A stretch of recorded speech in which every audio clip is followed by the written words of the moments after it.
പ്രിയ പ്രേക്ഷകർക്ക് സീരിയൽ ന്യൂസിലേക്ക് സ്വാഗതം. കൂടുതൽ സീരിയൽ ന്യൂസുകൾ അതിവേഗം ലഭിക്കുന്നതിന് ഈ ചാനൽ സബ്സ്ക്രൈബ് ചെയ്യുക. ബെൽ ഐക്കൺ മറക്കാതെ ക്ലിക്ക് ചെയ്യുക. വീഡിയോ ഇഷ്ടമായി എങ്കിൽ ലൈക്ക് ചെയ്യാൻ മറക്കരുത്. ശ്രുതിയെ ഞെട്ടിച്ചുകൊണ്ടുള്ള ആ ഫോൺ കോൾ ഒടുവിൽ വന്നതിനെ തുടർന്ന് ശ്രുതിയാകെ പകച്ചു പോയിരിക്കുകയാണ്. അശ്വിൻ തന്നെ വിളിച്ച് ഇഷ്ടമാണ് എന്ന് പറഞ്ഞിരിക്കുന്നു.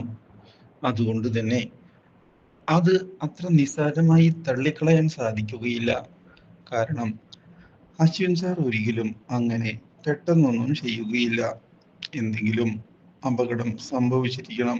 അതുകൊണ്ടാണ് ഇപ്പോൾ അശ്വിൻ സാർ എന്നോട് അങ്ങനെ പറഞ്ഞത്. മാത്രവുമല്ല, ഇപ്പോൾ അശ്വിൻ സാർ ലണ്ടനിൽ എത്തിയിട്ടില്ല എന്നുള്ളതിന് ഉറപ്പുമായി. അതുകൊണ്ട് ഇനി കാര്യങ്ങൾ കൃത്യമായി മുന്നിലേക്ക് കൊണ്ടുപോവുകയാണ് വേണ്ടത്.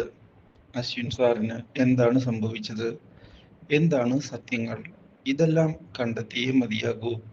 അതിനുവേണ്ടി എന്താണ് ചെയ്യേണ്ടത് എന്ന് മനസ്സിലാക്കുന്ന ശ്രുതി ഇതേ തുടർന്ന് പോലീസ് സ്റ്റേഷനിലേക്ക് പോയിരിക്കുകയാണ്.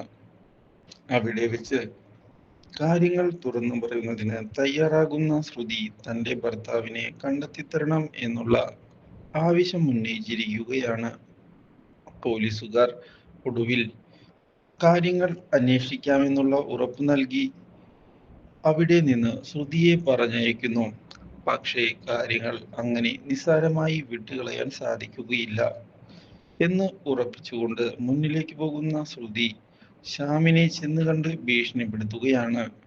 ശ്യാമാണ് ഇതിന് പിന്നിൽ കളിച്ചത് എന്ന് തനിക്കറിയാം എന്ന് ശ്രുതി വ്യക്തമാക്കിയത് ശ്യാമിനെ ഞെട്ടിച്ചിരിക്കുകയാണ്. Do like, share and subscribe.